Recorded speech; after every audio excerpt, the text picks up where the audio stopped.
Cuando se anuncia una nueva adaptación de una obra clásica, la primera pregunta suele ser si será fiel al original, pero quizás esa no sea la pregunta más interesante. Ninguna gran obra llega intacta a otra época. Toda adaptación es en realidad un diálogo entre dos mundos, el del autor original y el de quienes reciben la obra siglos después. El arte no solo expresa la visión de su creador, también refleja los valores, preocupaciones e ideales de la sociedad que lo contempla. Por eso, cada generación vuelve a contar los mismos relatos, aunque los modifica para responder a sus propias preguntas. La Odisea no era simplemente una historia de aventuras. Para los griegos funcionaba como una síntesis de su visión del hombre y del mundo. Odiseo encarna la inteligencia práctica, la prudencia y la capacidad de adaptarse a circunstancias cambiantes. Su virtud principal no consiste en la fuerza física, como ocurre con Aquiles, sino en el ingenio. El héroe vence porque sabe pensar. El poema también exalta la fidelidad al hogar. Todo el viaje tiene un único objetivo: regresar a Ítaca. La patria, la familia y el orden doméstico aparecen como bienes superiores incluso a la gloria militar. Otro aspecto fundamental es la hospitalidad, la xenia. Los dioses juzgan constantemente la forma en que los hombres reciben al extranjero. Quien respeta al huésped actúa conforme al orden querido por los dioses. Quien lo desprecia termina siendo castigado. La obra también presenta un universo profundamente religioso. Los dioses intervienen continuamente en la historia, recompensan, castigan y orientan el destino humano.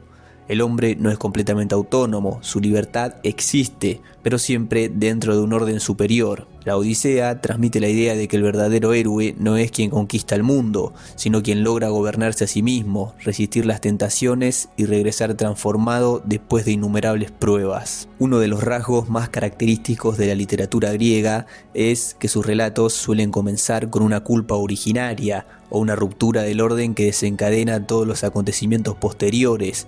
Para los griegos, las acciones humanas nunca quedan aisladas. Una transgresión puede afectar no solo a quien la comete, sino también a su familia, su ciudad e incluso a generaciones enteras. Por eso, muchas de sus historias narran el intento de restaurar el equilibrio perdido. La Odisea responde plenamente a esta lógica. El largo regreso de Odiseo no es simplemente un viaje de aventuras, sino la consecuencia de una serie de culpas. La guerra de Troya, originada por el rapto de Helena, marca el destino de todos los héroes. A ellos se suman las propias faltas de Odiseo, como su acto de soberbia al revelar su nombre tras vencer a Polifemo, provocando la ira de Poseidón, y la impiedad de sus compañeros al sacrificar el ganado de Helios, lo que desencadena su destrucción. Sin embargo, a diferencia de muchas tragedias griegas, la Odisea no termina con la derrota definitiva del héroe. Después de un largo camino de sufrimiento y aprendizaje, Odiseo consigue restablecer el orden, recuperar su hogar y reunirse con su familia. Así, el poema no solo relata una aventura, sino el proceso de restauración del equilibrio roto por la culpa, recordando que toda acción tiene consecuencias y que la verdadera reconciliación exige atravesar un camino de purificación y justicia. No cabe duda de que nuestra cultura está lejos de ser la cultura griega. Si bien podemos llegar a compartir elementos esenciales, no es la misma, y esto se debe gracias al cristianismo. Este supuso la entronización de ciertos valores en detrimento de otros. Como bien le parecía a Nietzsche, el cristianismo dio vuelta a todo, produjo una inversión de los valores. El pobre adquiere más importancia que el rico, la debilidad es premiada por sobre la fuerza, la sencillez y la humildad hacen eterno al hombre en lugar de la ambición y la gloria. Si bien es verdad que Occidente fue construido siguiendo estos valores, con el pasar del tiempo estos se han dejado de lado. La religión cristiana ya no tiñe la forma de vivir de los pueblos. Mas sin embargo, parte de su mensaje todavía subyace de cierto modo. Todavía podemos conmovernos por la humildad, por la caridad y por los pequeños gestos de amor. Por eso no es de extrañarnos que en estas obras que tienen valores que representan culturas distantes reflejen algo de la nuestra. En esta película podemos ver cómo subyace la idea griega de la falta originaria, que puede expresarse incluso siguiendo uno de los 10 mandamientos de la ley judeocristiana, aquel que dice: no tomarás el nombre de Dios en vano. Como bien explica Chesterton, nombrar a Dios en vano quiere decir utilizar a Dios como si éste importara, cuando en realidad no se le da a éste el respeto y la reverencia que merece. Es hacer pasar como verdadero algo que es falso. La culpa originaria se ve en la transgresión de este mandamiento. La ofrenda llevada en nombre de la diosa Atenea fue una estrategia claramente sucia que jugó con la fe y la esperanza de las personas. Este hecho supone una ruptura entre las relaciones de los dioses con los hombres. Como los griegos ocasionaron esto, la desvalorización de las leyes leyes de los dioses, esto va a extenderse por toda Grecia, y por esto se explica también por qué ya no es tenida en cuenta la ley de Zeus. El mundo, como dice Odiseo, se sumerge en la anarquía, todos viven sin ley, los invaden los pueblos del mar, el mundo entra en una degeneración, se pierde lo más valioso de antaño. Por ello, la cicatriz de Helena, el rostro bello por el cual había iniciado la guerra, tiene una marca, tiene una cicatriz. Los tiempos de antes ya no volverán, y es por eso que Odiseo no puede regresar a su hogar. Todo se vuelve un viaje para que Odiseo se dé cuenta de que no puede volver siendo el mismo. El Odiseo del pasado quedó atrás, ya murió, y él solo puede regresar cuando sea alguien distinto. Seguir siendo el mismo haría que todo lo que se perdió se haya perdido en vano.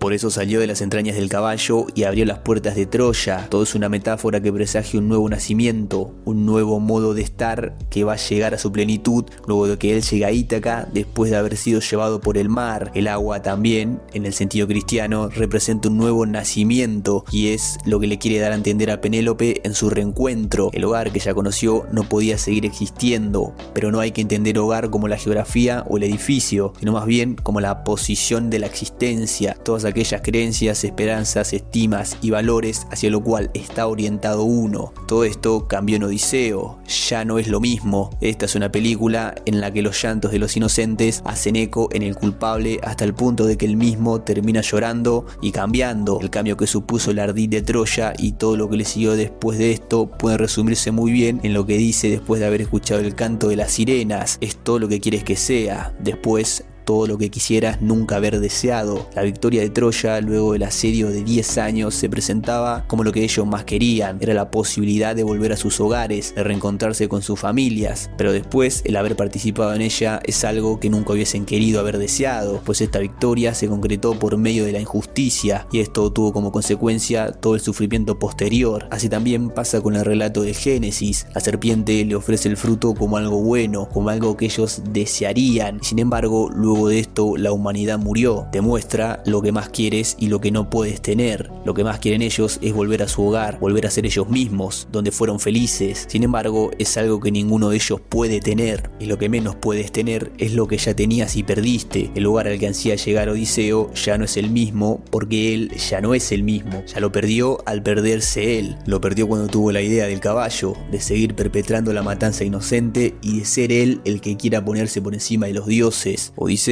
fue el que empezó con actitudes escépticas. Sus compañeros son al inicio los que más veneraban a los dioses, pero al final, cuando llegan a la playa del ganado del dios Sol, se pone de manifiesto que ellos ya no confían en los dioses. Es como si su escepticismo hubiese pasado a ellos. Por eso, en el diálogo con Atenea, él dice que cuando los ve morir, ve su fracaso y que no es culpa de ellos, puesto que él es el que los guió. Por eso le dice a su compañero que su piedad los llevó hasta ahí, o más bien su falta, expresión que tiene de fondo lo del caballo. Por eso después se entiende por qué Euríloco le dice a Odiseo en la tormenta que se entrega a los dioses. La piedad de Euríloco pretende darse luego de romper una ley sagrada. Muestra que la piedad a los dioses solo las tienen cuando quieren salir de un aprieto muy importante, ya que cuando se dio la oportunidad de seguir siendo fieles a ellos, se vieron traicionados por su hambre. Por eso Atenea le insiste que el castigo no es su culpa. El viaje, por tanto, tiene como objetivo la purificación de su protagonista. Los dioses no exigen venganza. Los dioses acá exigen lo que en el cristianismo se denomina conversión. Esta como tal supone el hecho de volver a ligarse con Dios y de aceptar su voluntad por medio de la fe. Por eso no es de extrañarnos que Calipso le habla a Odiseo de que tiene que dar el salto de la fe, dejar de lado su miedo y confiarse plenamente a los dioses. Esto lo vemos por ejemplo en la diferencia que hay entre el poema y la película. En el poema, Poseidón hace naufragar a Odiseo en el mar puesto que sigue enojado por lo de su hijo Polifemo. Sin embargo, acá Odiseo, mediante el salto de la fe, se sube a las tablas y se deja llevar y guiar por los dioses, y gracias a esto es que puede llegar a su casa. Se da una similitud con la Biblia, con el pasaje de la tempestad calmada. Los apóstoles tienen miedo de que la barca en medio de la tormenta se hunda,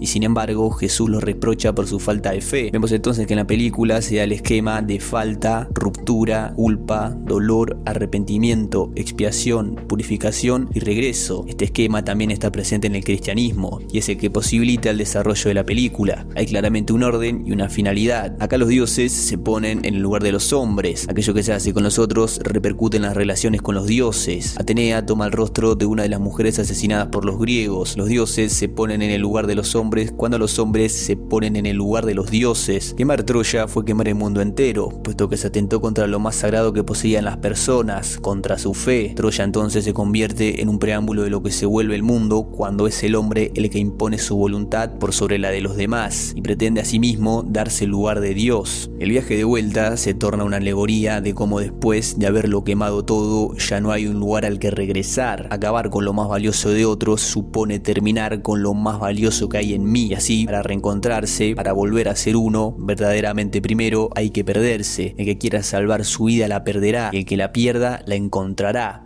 Solo así podemos llegar a encontrarnos verdaderamente, puesto que el camino más seguro para volver a casa es encontrarnos en caminos en que nos damos cuenta de que lo perdido solo puede recuperarse entregándose a la tormenta.